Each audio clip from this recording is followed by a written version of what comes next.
കിട്ടിയത്. കുഴപ്പമില്ല. നാട്ടില് പോയിട്ട് പോയി. വീട്ടിലാരൊക്കെ ഉണ്ട്? വീട്ടിൽ അങ്ങനെ ആരൊന്നുമില്ല, അമ്മ മാത്രമേ ഉണ്ടായിരുന്നുള്ളൂ.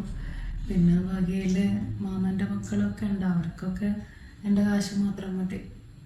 ഞാൻ വരണമെന്നൊന്നുമില്ല, ഞാൻ ഈ ഒരു ജോലിയാണ് ചെയ്യണമെന്ന് അവർക്കറിയാം. അതുകൊണ്ട് തന്നെ ഞാൻ ചെല്ലണം എന്നൊന്നും അവർക്കില്ല. എന്തല്ലേ അല്ല, താനിങ്ങനെ നോക്കിയിരിക്കുന്ന മാത്രമേ ഉള്ളൂ. എന്താ വീഡിയോ എടുക്കുന്നുണ്ടോ? എടുക്കണ്ടോ? എടുക്കുന്നില്ല. നീക്ക് ഞങ്ങളെ അർബാബുണ്ട്, കുഴപ്പമില്ല. അതിൽ 2 കല്യാണം കഴിച്ചിട്ടുണ്ട്. ഇവിടുന്ന് ചാടാൻ പറ്റില്ലേ? നല്ല സഹായിക്കാം അവിടെ ജോലിക്ക്. അങ്ങനെ ഇഷ്ടംപോലെ ആളുകൾ ചാടുന്നല്ലേ. ഈ അട്ടയെന്ന് വരുന്ന ആളുകളൊക്കെ ചാടും. നല്ല ജോലി കിട്ടില്ലേ?